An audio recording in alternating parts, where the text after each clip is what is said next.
আমাদের আজকের রেসিপি সাবুর খিচুড়ি।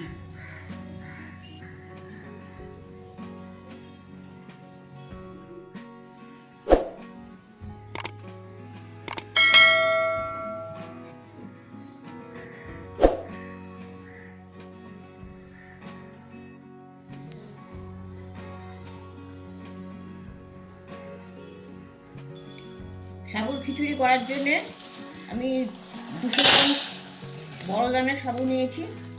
এরকম বড় দানা সাবু, সাবুতে প্রচুর কার্বোহাইড্রেট আছে, যার জন্য শরীরে শক্তি যোগায়, আর এতে কনস্টিপেশন দূর হয় এটায়, আর শরীরটা ঠান্ডা রাখে। 3 বার ধুয়ে নিয়েছি। এবার একটু অল্প জল দিয়ে ভিজিয়ে দেবো।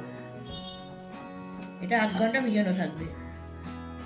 সাবুর খিচুড়ি তৈরির জন্যে এবার আমি ওভেনে প্রেসার কুকার বসিয়েছি।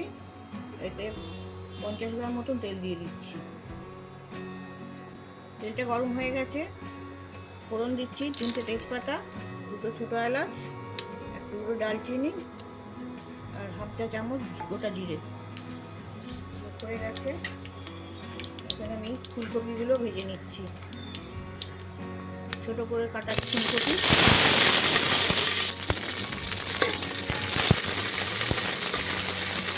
আলুগুলো দিয়ে দিচ্ছি। আলুগুলো হালকা ভাজা হবে, খুব একটা ভাজা হবে না। ফুলকপিগুলো একটু লাল লাল হয়েছে, কিন্তু আলুগুলো অতটা লাল করা দরকার নেই।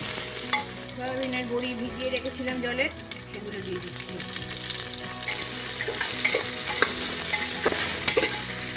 এবার দিচ্ছি গাজরগুলো, তারপরে দিচ্ছি বিনসের টুকরো, একটু নারকেল কুচিয়ে রেখেছিলাম সেটা দিয়ে দিচ্ছি।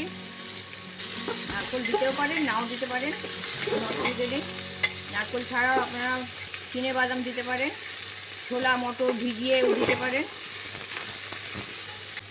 কড়াইশুঁটি কিছু দিয়ে দিচ্ছি, টমেটো কুচিয়ে রেখেছি সেগুলো দিয়ে দিচ্ছি।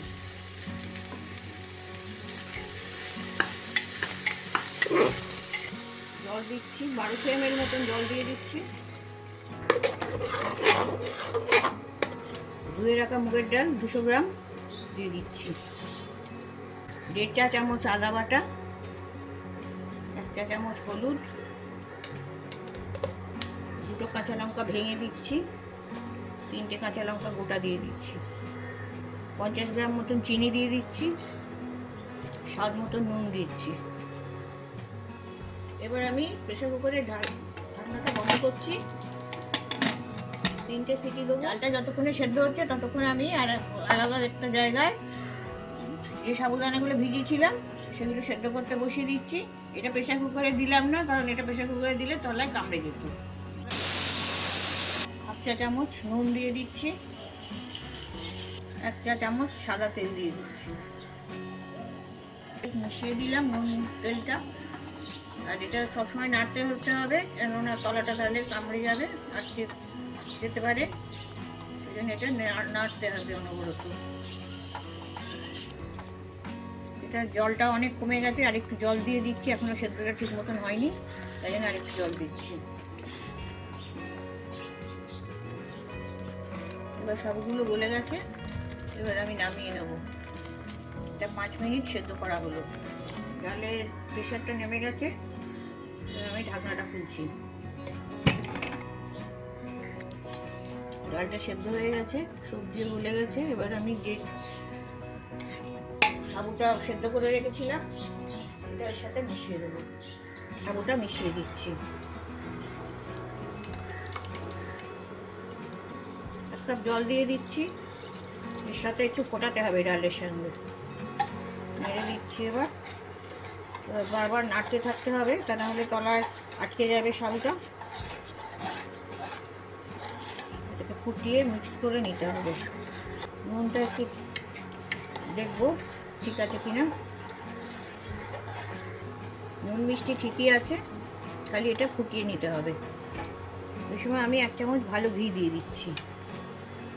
এটা ফুটে গেছে, আর একটু ফোটালেই আমার সাবুর খিচুড়ি তৈরি হবে। আমার সাবুর খিচুড়ি তৈরি হয়ে গেছে। এটা যে কোনো উপোস বা ব্রত এতে সহজ পাচ্য খাদ্য একটা।